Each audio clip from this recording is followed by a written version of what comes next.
What is up, everyone? Welcome back to the channel. We are back with Play 4 and The Fire Rises, and I am pretty hyped for this video because we are going to be playing like my favorite path of all time, and not just this mod, but like all of Hoi 4 in general. And that is going to be a wholesome democracy path as Putin's Russia. Or I guess it's not going to be Putin's Russia in a little bit because, well, you'll see. Now, I did realize after uploading my last TFR video that I should probably give some context on the Fire Rises and also really Hoi 4 in general.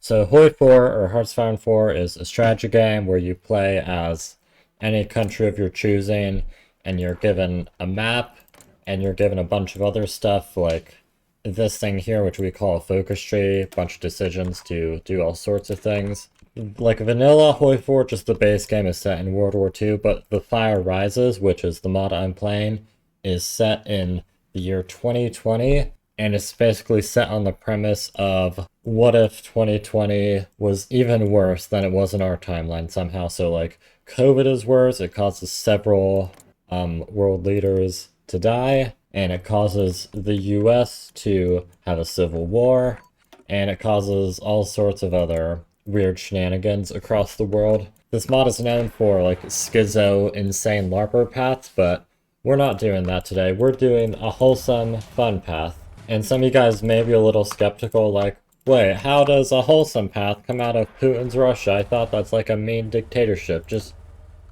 hold on for a little bit, okay? I promise it'll all come together in the end. And while past me is getting all my military and that fun stuff set up, let me also give a brief explanation of how the Russian political system works in this game. Ever since the fall of the Soviet Union, we've been fighting for this idea of the multipolar world, which is basically that the US and NATO are getting way too powerful and they need to be stopped. For our political system itself, we have three main parties: the CPRF, which is like a neo-communist party, United Russia, which is Putin's party, and the LDPR, or Liberal Democratic Party, which is a stupid name because they are neither liberal nor democratic.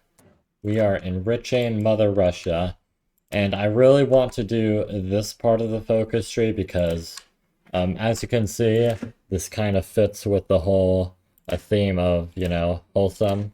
But it's just, this part is a little annoying to do because to do this focus, you gotta get oligarch support under 40%. I love this picture for like an example of an oligarch, but it looks like we're getting close to 40%, but we really aren't. It's actually, like, even that, it looks like we're getting close, but we're not, because by the time I'm able to click that button again, this will have risen like pretty much all the way back to, yeah, see, it's already back up to 44%. Also, another thing I think I should mention is that there are several like proxy wars that happen throughout mainly the Middle East. Like there's the Libyan civil war, which is going on right now, and then there will be like Morocco versus Algeria. And all those things are basically opportunities for like me to compete with NATO. Like, for example, I'm supporting this side of the Libyan civil war, and if I can get them to win, then I get like some bonuses. We were doing pretty well in the Libyan civil war, but then I got a very weird glitch on my screen. Oh no. I don't know if this is showing up on my video, but like this entire third of the screen, like where I'm drawing my mouse, everything in like this area is just completely black for me, except these divisions right here for some reason. Oh, and now it's gone, and it's back. Okay, I really hope this is showing up on video and I just don't look like I'm crazy. Ignoring the weird glitch, things were still going pretty well, and I eventually got my side to a victory. And look at that, victory in Libya. We gained some political power, and we gained some energy and some income. Oh, I can click the button again. It's not gone down at all, probably because I missed the button once or twice. Come on, can I hit the button soon, please? Yes, there it is. Okay, that's still probably not enough to start the focus. I think I'll have to do it one more time, and then we'll be able to go. Yep, there it is. And let's go, go, go. Finish before oligarch support rises again. LDPR protests against local anti-Russian laws, also known as minority rights. Silence their intolerance. I have an option to curtail LDPR street agitation, but I don't feel like that's really necessary right now. If for some reason the LDPR was getting extremely weak in this playthrough, meanwhile I was just continuing with all my wholesome focuses like social subsidies and public transparency and all that fun stuff. I also got this option of Kremlin Towers, which I don't really understand too much, but it's interesting. Neosaurus caters. Let's do state liberal. They sound pretty chill. Oh. Okay, that is a lot bigger than I remember the like jihadist movements being. Also, Death of Wall Street, that means number one, I have worldwide financial crisis, and also that means we're about to have a big lag spike with the American Civil War. The devs definitely went a little overkill with making all these independent countries when they really didn't have to, but I do appreciate the effort in making all this. Other parties are criticizing us because the economy's collapsing. It's always easier in the opposition. You know, that's true. It always is easier for opposition parties whenever a country's doing badly. It's like, oh, it's because the current government's failing. And it's like, well, sometimes, but not always. Sometimes it's because another country's government is failing, and we're suffering the consequences of that. Oh, the new people have become a new party in the Duma. A little spoiler, they may become very important later on in this video.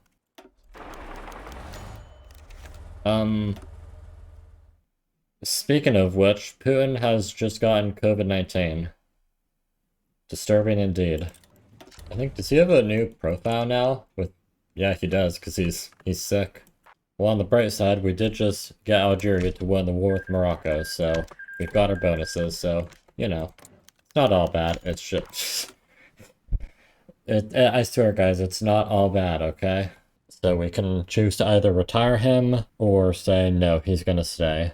We're going to retire him because I think that's a little bit more wholesome for him to be open about his illness. So now that Putin was retired, we prepared to host immediate snap elections to choose our next president, and here can also decide to campaign for the CPRF or the quote-unquote LDPR, but we're not doing that. We're campaigning for United Russia because that is where our wholesome path lies, and we will gain support from the church to make sure that the quote-unquote LDPR can't do that, and socialist revolution in Kazakhstan. Oh yeah, I forgot to mention, while we were doing this, Kazakhstan's government collapsed and we had to intervene to help them out. Oh. And sure enough, Putin has passed away. May he rest in peace. In his address, Medvedev expressed his unwavering loyalty to Putin's vision and proclaimed him to be the greatest figure in modern Russian history. Now, I think to honor Putin's legacy, we should promote the neo-Tsarist cadres. Why not? Kazakhstan should be capitulating fairly soon. But yep, there they go. Perfect timing. So you guys may be wondering at this point, like, how is this a wholesome path to be going down? And that is going to start being answered right now with this focus right here, Medvedev's plan. While Medvedev was chosen by Putin, he is not his copy. Medvedev promises change, not to his first term, but to freedom that Western democracies cannot dream of. Believe in his promise, for he will finish Putin's greatest wish, a truly sovereign democracy. And if you look a little bit down here, you'll see Dmitry Medvedev will receive additional bonuses for picking Putinism with a human face. So we will be starting this focus, and in just a little bit, we will be doing Putinism with a human face. And there we go, finish the focus, and United Russia wins elections. Medvedev is in charge, and we have a new focus tree. We also got this event where Medvedev reads Putin's last letter to him. His last letter, Dmitry Anatolievich, once again, you have been entrusted with the presidency. This time, unfortunately, you will have to lead alone. You, my protege and trusted friend, our calculations were correct. The world is on the brink of a new era, with the geopolitical landscape shifting in a way that is both destructive and terrifying. Every day, we see the unrestrained consequences of these changes. The world is a wasteland of past failures, but you may rise to the challenge and take the helm of our motherland fearlessly. With this letter, you will also receive a small box containing my presidential pen, the very first one. It is yours now. You were bold once. Be bold again. Protect Russia from political turmoil. Fix your gaze on the main goal, and confront the collapsing unipolarity with determination. Good luck, and farewell. Signed, Vladimir Vladimirovich Putin. Dmitry Medvedev's determination grows stronger. So now we have a choice. We can push back against the West, which is basically a continuation of our oligarchical authoritarian regime, or we can do Putinism with a human face. And I think you guys already know what I will be doing. Recently, during direct line with the president, newly elected Medvedev was answering questions regarding the political future of the country. During your first term, you've been known as a quite liberal president. Many even contrast you with Vladimir Putin. Will you agree with this legacy and continue it? Thanks for the question. Of course, during my first presidency, I was playing out the idea of being more West-friendly in some regards, but I will make clear that it was never to counter Vladimir Vladimirovich. With more geopolitical developments after me leaving the office, I've long realized that any rapprochements with the West will be futile. However, I will say, changes are coming. Russia's summer is coming, and it'll be everlasting. It's like, yeah, this is a Russian summer. It's not just a spring where it's like, oh yay, go against authority, democracy, power to the people. Like, no, this is a Russian summer where it's going to be genuinely focused on making your life better and making things better for the nation as a whole. Like, for example, nationalizing oligarch industries and getting rid of all their crap, and also continuing to hit the button. I wonder how long it'll take to get to 0. Oh, what's this? CPRF criticizing our administration? Oh, same with the quote-unquote LDPR. I think I'm just gonna make that a running joke throughout this whole video, the quote-unquote LDPR, because, look, buddy, you are not liberal or democratic in the slightest. Looks like China's about to invade Taiwan, though. It would be very funny if China, like, just by chance goes down, like, a very similar path to what I did in the last video. Okay, these guys really gotta stop criticizing administration, because I just want to get rid of them already. And, okay, also the super vent music is being very loud. I'm sorry if you can't hear me over it. What I'm trying to say is I forgot the focus that lets me get rid of these annoying extremist factions. At this point, a while went by and nothing too interesting happened. I was just looking for how to get rid of those other parties. In the meantime, here's a clip of me talking to my friends during this recording. Okay, here they are. So we can start infiltrating these opposition parties, and we can get them to shut up with all their complaints. We can finish off the CPRF and get them to stop complaining about our administration. Uh-oh. Oh, this guy, Anton Alikhanov. So basically, he's a, like, far-right nationalist who's trying to gain influence in our new democratic system, and he's going to keep appearing quite a lot, and he's going to be a little annoying. Oh no, terrorist attack in St. Petersburg. There was a shooting at an administration building by some guy who was allegedly part of the CPRF, and now the CPRF is super unpopular because of that. Whether this event was orchestrated by us or actually legit happened and just so happened to coincide with us trying to get rid of the CPRF, I'll let you guys decide on that one. I love this decision here, support for responsible entrepreneurs, as if the oligarchs aren't responsible, because, I mean, they definitely aren't. Just look at this guy. Do you think he's responsible? Oh yeah, that guy, Anton Alikhanov, if you remember him from like 10 minutes ago or whatever, he's back, and he's involved in this new party called National Russia, which is National Russia will be added to the rascals of the system. I think that pretty much sums them up. Also, I think I forgot to mention, we are merging SRZP with the remnants of the Communist Party. And with that, we will be, I think this will create the, what's it called again? The People's Russia Party, which is going to be like the left-wing opposition party to United Russia in our new democracy. Or, well, at the least, it'll be one of the opposition parties, as you guys will see. Oh yeah, wow. Look at that. Moderate People's Russia influence. Pretty big.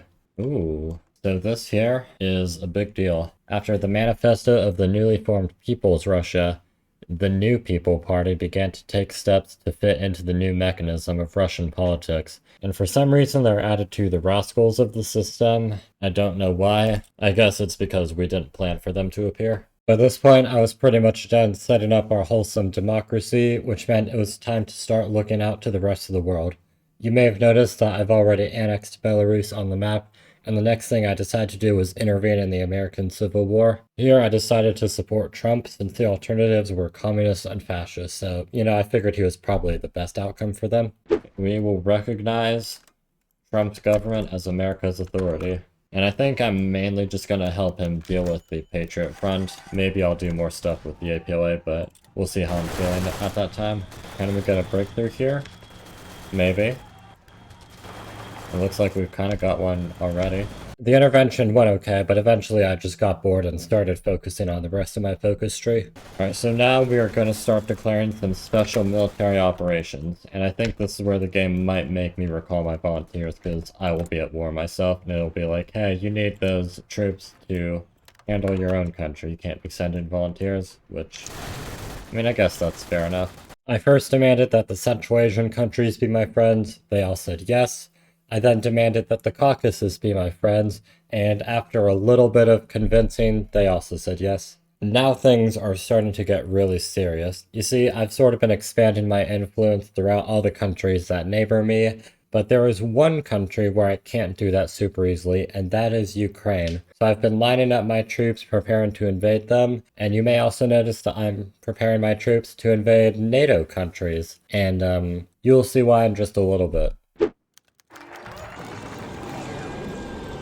Okay, a lot of stuff just happened. This beginning of special military operation. You know how this will happen. You attack until dawn, crushing the Ukrainian defenses with air power and tank breakthroughs.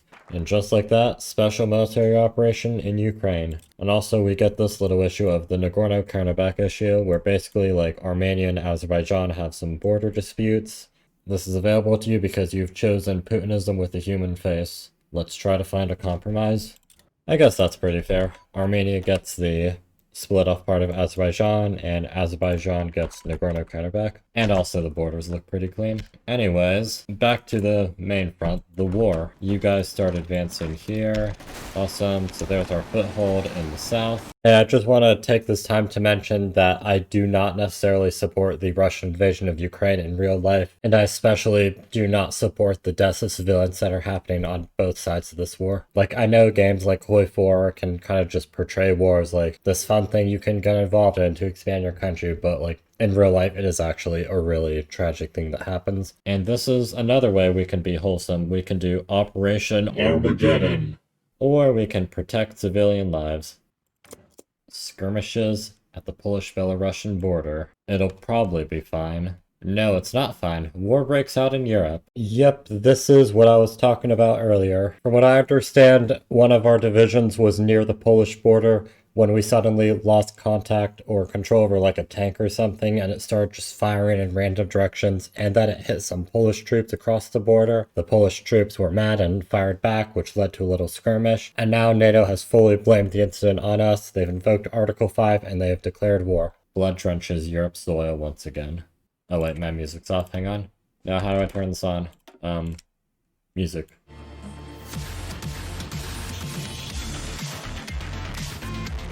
Oh yeah, this is a banger. If you guys don't mind, I'm gonna leave this part uncut because honestly the background music is so good. Right, well, let's begin our offensive. Hopefully my Kaliningrad guys can hold. Iran sent in volunteers, sure we will accept. The Ukraine offensive still going well. China wants to send volunteers, we will accept.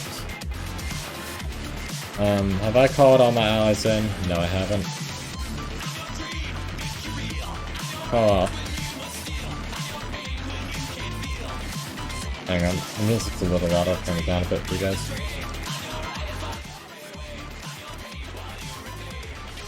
Also, my parents have just arrived home from a party, if you can hear that in the background.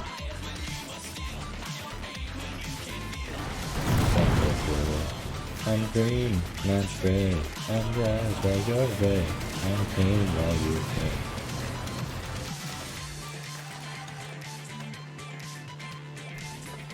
So far so good. We did have a little notice of conduct from that guy, but otherwise, going well. We've taken Tallinn. We are not going to be authorizing banned weapons.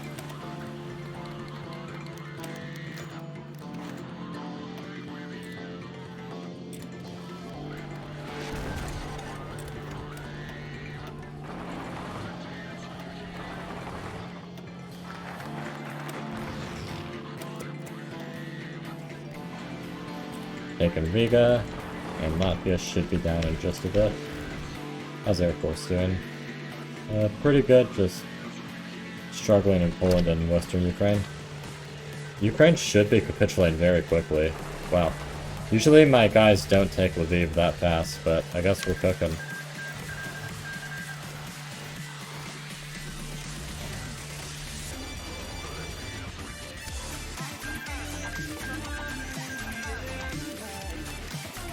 Oh Lord, I've been waiting for this moment all my life. I love that little notice of Russian buildup on the border, like, yeah, you don't say. Oh Lord, I've been waiting for this moment all my life. Oh, there goes Ukraine.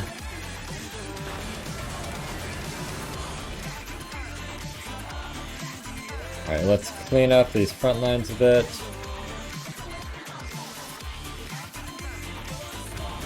Where are you assigned?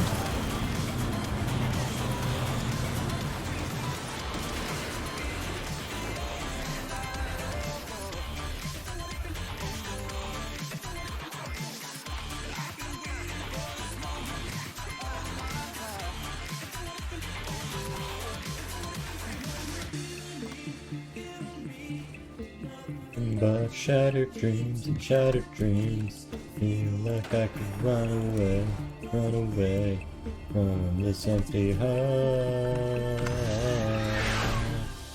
Run away.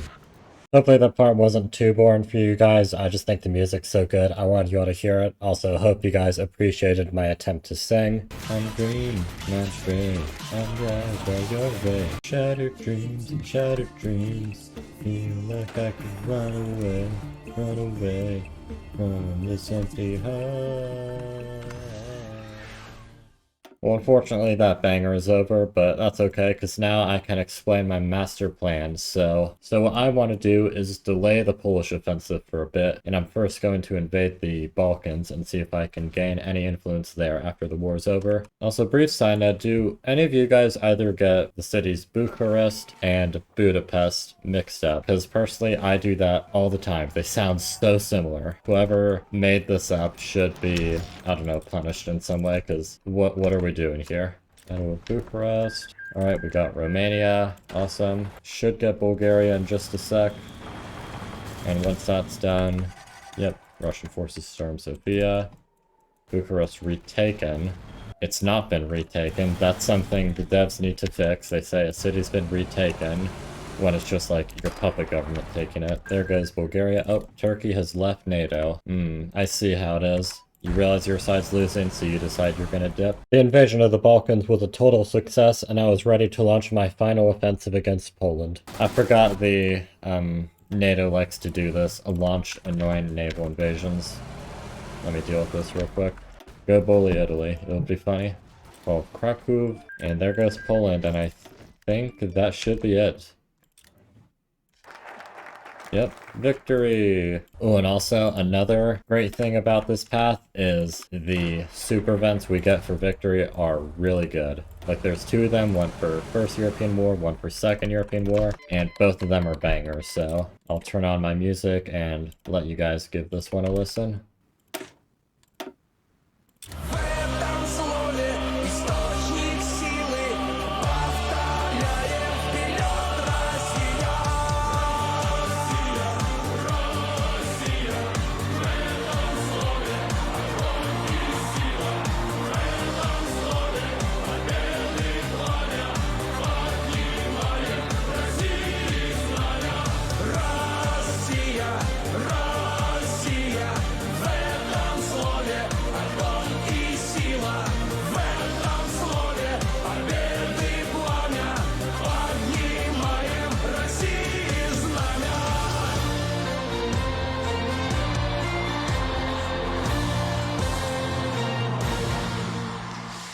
And with that, the European War was over with us coming out on top. And now this next part of the video is going to be a lot less action-based and a lot more of just clicking decisions. Well, now that we've won, let me just real quick check how's the rest of the world doing. America, still mostly at a stalemate. Libya's not doing any more expansion, which is interesting. India won against Pakistan. And of course, we've got our redrawn Europe with me consolidating power over all of Eastern Europe. You love to see it. But anyways, now I think we can start moving on to the truly wholesome part of this game. Also, Medvedev gets another portrait, which looks sick. Unfortunately, the downside of winning is that now we have to do all this reconstruction in Eastern Europe, which is costing us a lot of civilian factories, as you can see here. So we gotta finish this to serve Russia focus and start working on rebuilding. And we also gotta deal with the Yellow Guard, which, if you remember that guy Anton Alikhanov, that's basically his new paramilitary. And obviously we are not going to give them any help because they are just fascists who want to destroy the new democracy we are building. Yep, now they all need, or well, they're requesting investment into their civilian and military affairs. And it would be difficult for me to accept that, but we're doing the wholesome path, so I'm going to accept it. Anything to help a brotherly nation. Anti-corruption protests? Well, I mean, we did stamp out corruption a couple years ago, so we're going to give in to demands. And Germany has voted to federalize the European Union. Now, based on this picture, you might think it's going to be happy and liberal. That's not going to last. For some reason, Poland has gone fascist, which I don't know if I'm okay with that, but I guess not really much I can do about it now. Nigel Farage requests for BRICS Plus observer status. An excellent choice, Mr. Prime Minister. The UK has gone ultra-conservative, and now they are becoming friends with us, even though we are about to be not ultra-conservative, so I don't know how they'll feel about that. Like you can see right here, instead of doing healthy conservatism, we're doing political birdcage experiment, so they may not be too happy with us later on. Then the UK fell into a civil war. It wasn't a big deal, because the government won immediately, so that was expected. What wasn't expected was this. What the... Why is the Kingdom of Belgium doing so well? Normally... Okay, so basically what's happening is France has collapsed into civil war, and normally it's like the government of national defense that's winning. I really hope this doesn't break the game. A spoiler alert, this actually does go on to break the game later on, and I may or may not have to pull out the cheat console. Also, sorry for that little giggle in the last voiceover. For some reason, I'm deciding to multitask, and I am doing this voiceover while on a well, I can't talk. While on a voice call with a friend. There we go. Okay, no more joking around. This is an extremely serious video. Here I have some events that were actually really nice to read. They're talking about, like, the reconstruction efforts and how people are happy to be returning to their normal lives. Walking further through the city, he noticed a large poster with the president showing the steps of the new program of post-war reconstruction. He had already heard about it more than once, but had never thought deeply about it. After reading into the program, he suddenly realized it was not just a process of restoring the wealth of countries, but also a symbol of hope for a good future. A symbol of stability and freedom, not only for the peoples of Russia, but also for the whole of Europe. He thought to himself, no matter what happens next, we will build a new world. A better world. Another event, signboard. The dark streets of Donetsk slowly came to life. Andrei, who has been living in the city for the second decade, slowly walked along a familiar route, looking at the buildings that had recently been scarred by the war.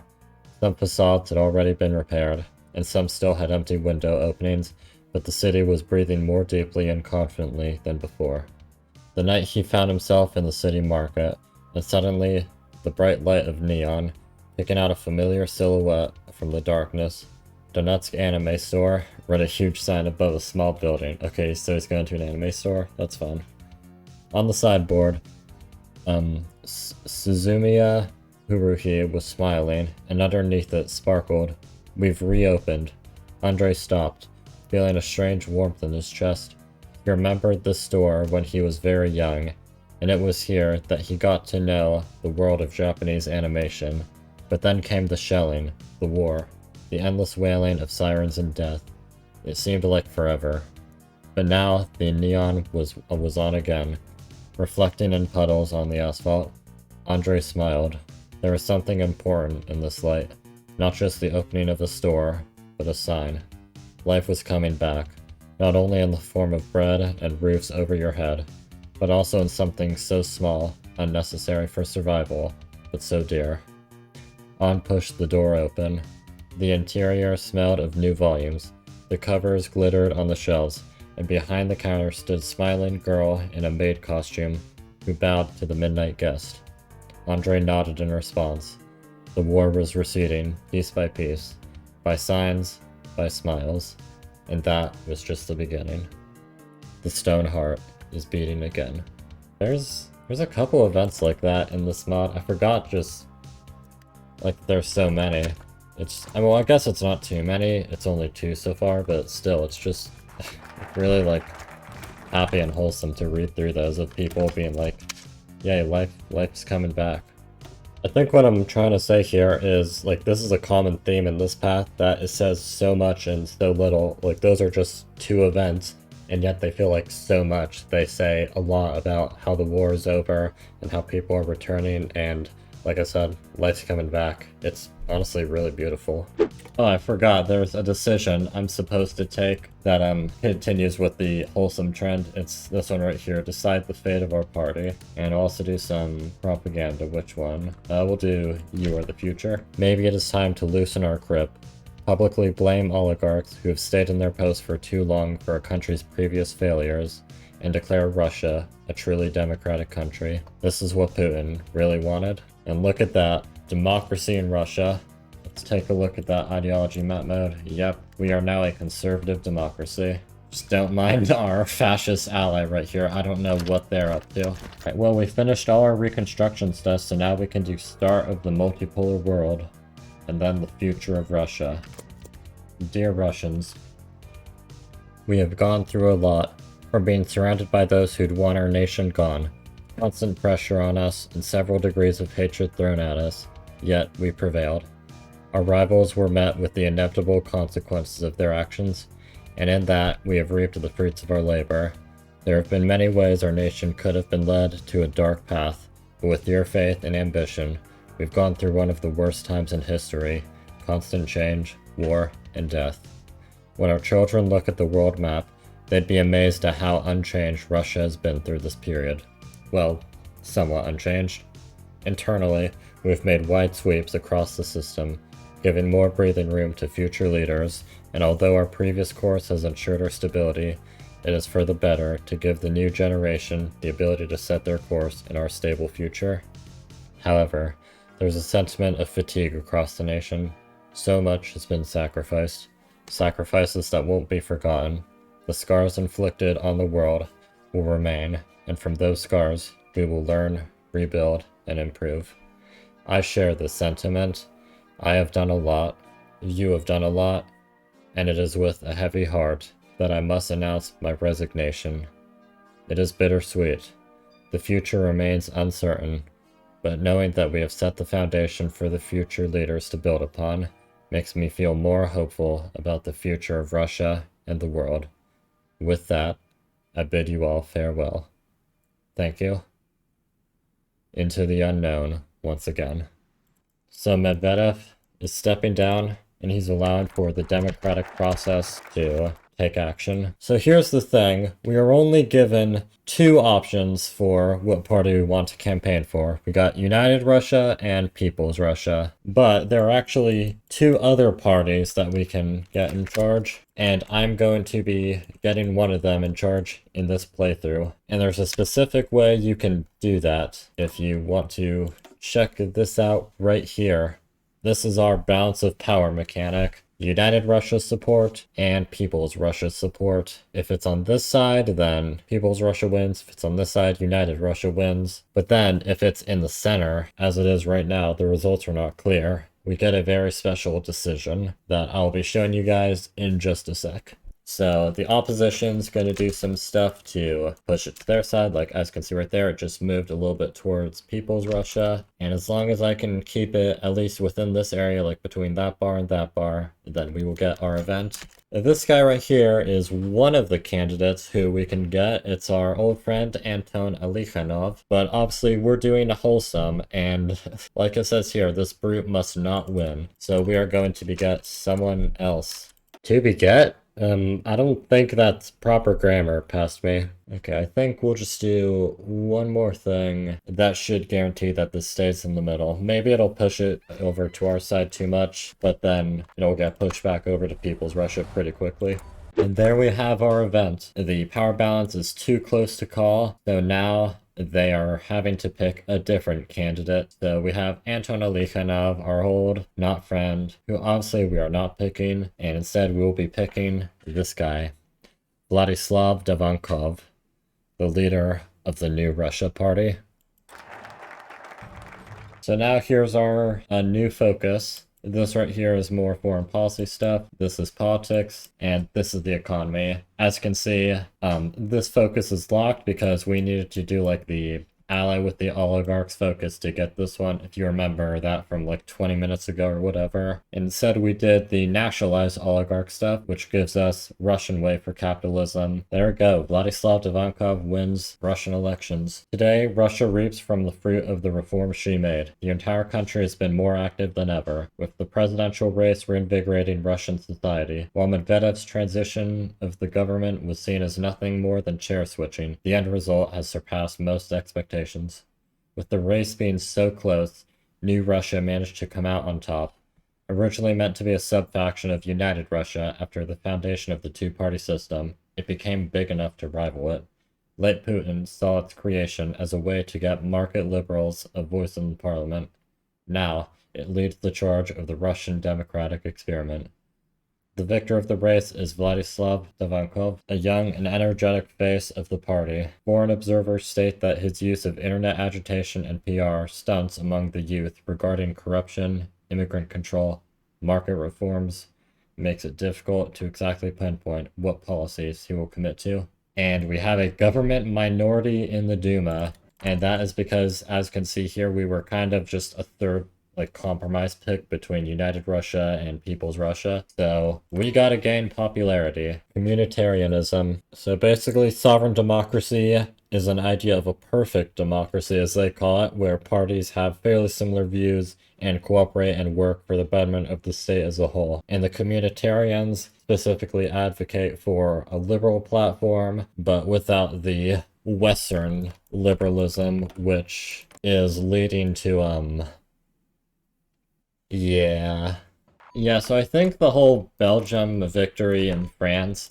is kind of breaking stuff, because what's supposed to happen is France wins in this area, and then they do a focus that lets them reunite with the EU. So I'm just gonna, if you don't mind, do a bit of cheating. There we go. That's what the borders are supposed to look like. European Union aside, this is where I can begin doing those really wholesome focuses in this path, and this is where, again, we get into that idea of how this path really says a lot with just a couple of focuses. If Russia is to become a beacon in this multipolar world, our task is to prove to the world that we, not anyone else, care the most for our citizens. Now we will be forming a communitarian society. While most Russian liberals advocated for the Western way of self-fulfillment, we do not condone such ideals. Russia, while capitalist, was never about individual self-indulgence. We are, at our core, communal people. The ruthless individualism of the 90s showed us that our society must stick together. Our liberalism is the liberalism of the people, one that cares for the whole more so than the individual, for it is the whole that drives us forward.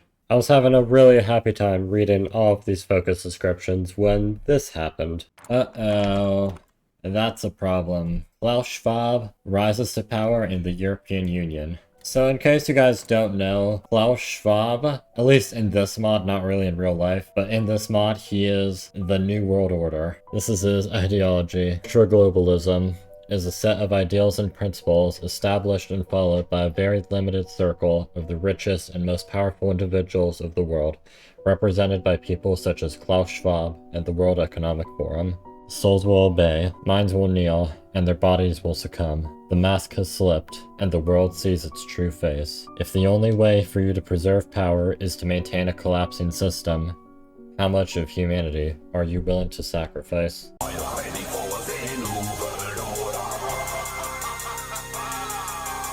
So yeah, just in case you weren't convinced that we're a wholesome path, this is what we're up against. Oh, there's Schwab's Agenda 2040 right here, except it's gonna be more like Agenda 2030, but whatever, same thing. We must prepare for an angrier world, as Agenda 2030 is unfurled. And honestly, I may do like a full Klaus Schwab playthrough at some time in the future, just so like I can show you guys a more in-depth like version of what this path looks like, because I've played it before and it's pretty freaky. So you guys let me know in the comments if you'd be interested in that. Also just realized I should probably be training more divisions to make sure I'll be able to keep up with the European Union's army. For a while, nothing too interesting happened. I was just building up my army, preparing for an inevitable war with this evil EU. And I was also able to secure a majority in the Duma. So now our Duma is no longer a do-nothing Duma, and we can proclaim ourselves the third force. Oh my,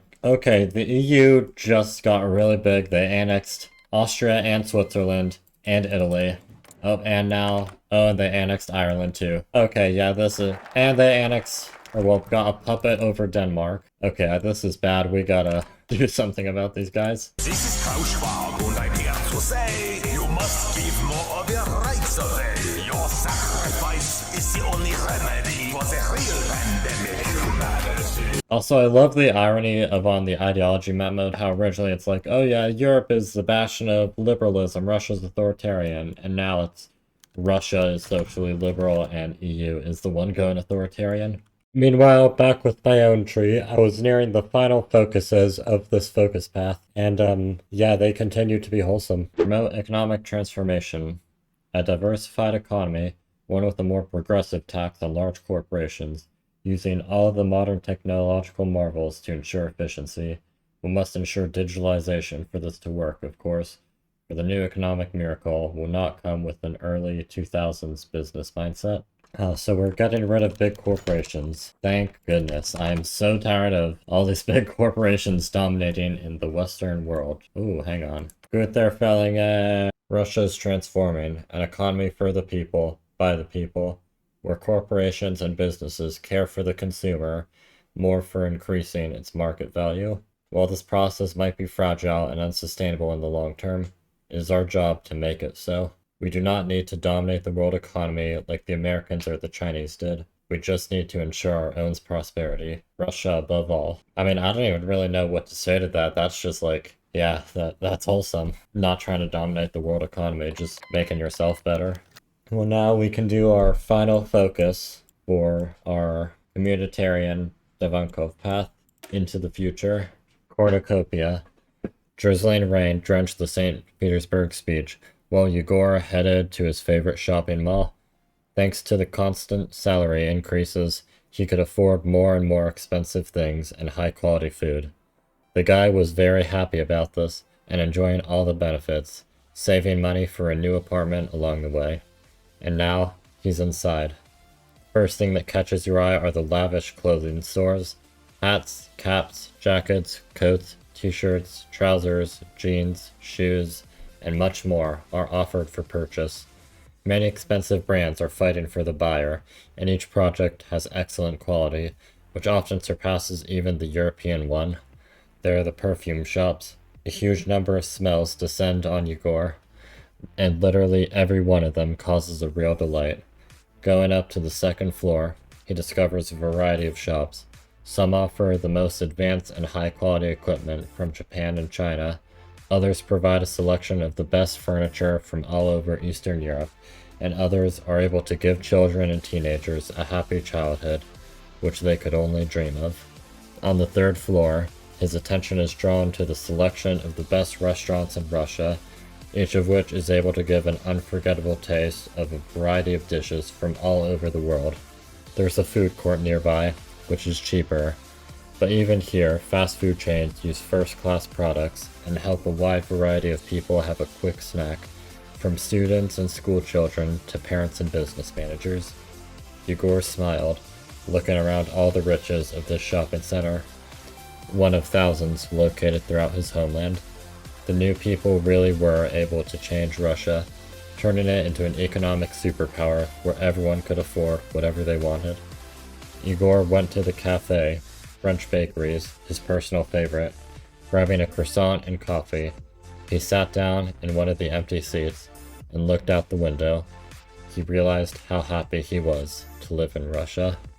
That event is one that I've read a couple times playing through this path, and it always just hits hard, like, really is becoming wholesome to live in this country. But sadly, that is the last of the wholesome events for now. The EU is getting ever stronger and ever more dangerous, and I am now left with the task of raising my army to defend our new freedoms and saving Europe from this evil. The EU's color just got darker, so just in case you didn't know they were the bad guys, now you know. And it appears I have lost my intel on them somehow. Well, I guess now it's just all I can do is wait for the EU to invade, and then I'll see if I can hold. Honestly, this part was kind of scary. I was just stuck here waiting with absolutely no idea what the EU was doing and when they would attack. I also just realized Finland is the only neutral country left in Europe, yet everyone else has taken a side either by choice or by being forced to, and Finland is just going to be chilling up here in the north. I actually think the EU does have an option to force them to join their side, so I may have to leave a couple of troops spare just to cover this front line. I kept building my army and kept waiting. The Great Asian War did start up, so that gave me something to look at. Now the question is, can the PDTO AI win the Great Asian War? Because I've played this mod like 50 times, and I have never seen them win. China wins every single time. Wow, that was a really weird sound. I think I was slapping my desk there and I did not realize it sounded like that. But anyways, enough of the Great Asian War. The time of waiting was over, and the time of fighting was now. As on January 3rd of 2031, the European Union crossed the border, and the Second European War began. Oh. European Union crosses the Rubicon. I guess here goes nothing.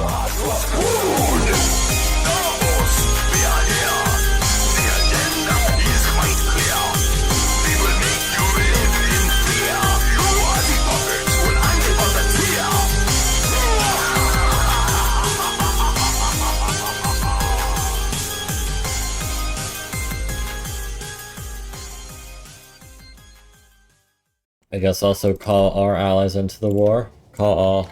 And they're all in. Hopefully we can hold. Looks like so far so good. They're not making any advancement. They're not even trying to push in Poland for some reason.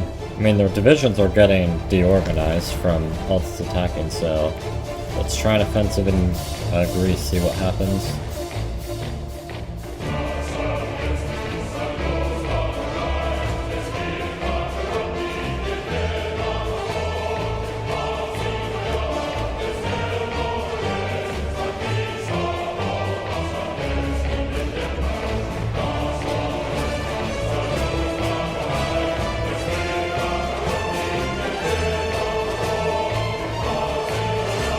Ooh, look at that encirclement right there. Let's get that one posted on Reddit.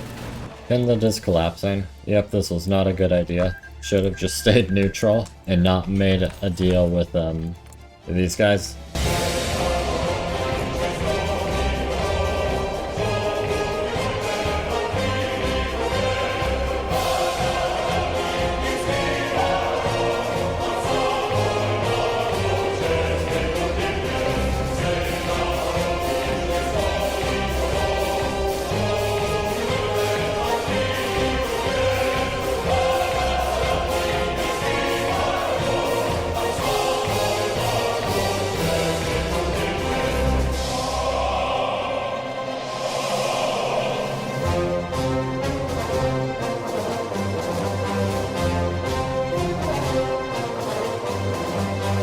Now looks like we're starting to break into Greece. I mean, guys, look, it's late. I mean Italy, not Greece.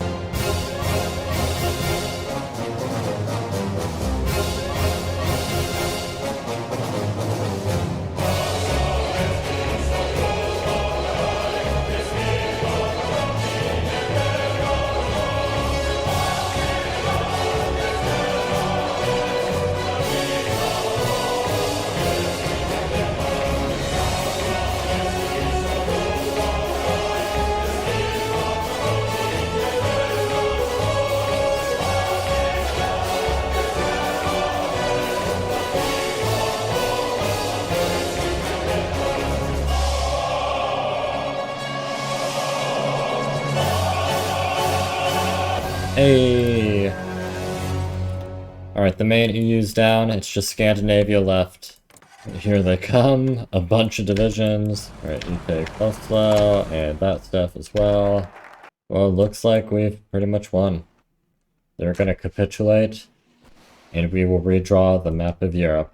Put an end to their ultra-globalist madness, and our communitarian utopia has won. It's all over. There they go, they've capitulated, and this is going to be a big lag spike as all of Europe gets redrawn, but it should look very satisfying in the end. And looked satisfying it did, as with this event and our victory in the Second European War, my gameplay had come to an end. We just got one final event describing the last month of the war, and basically it said that a lot of people died, nuclear weapons were used, and the war itself was horrible, with even the EU forces using gas attacks against Eastern Europe. But now it's finally over. The dust has settled in Europe, and it's time for Russia to begin rebuilding. And with that, the playthrough came to an end. But before we end this video, I just want to say, as always, thank you to the TFR devs for developing this path. Again, I complain sometimes about the little bugs, but honestly, none of that really matters in the grand scheme of things. This path was super fun to play, and I hope you guys had a ton of fun watching me. The Logi video did really well, and I'm planning on making a couple more Hoi 4 videos in the same style as this one, and I just want to say thank you guys for watching. It means the world to me. And as our final reward, we get to listen to what I think is probably the best super event in any Hoi 4 mod ever. So, please enjoy.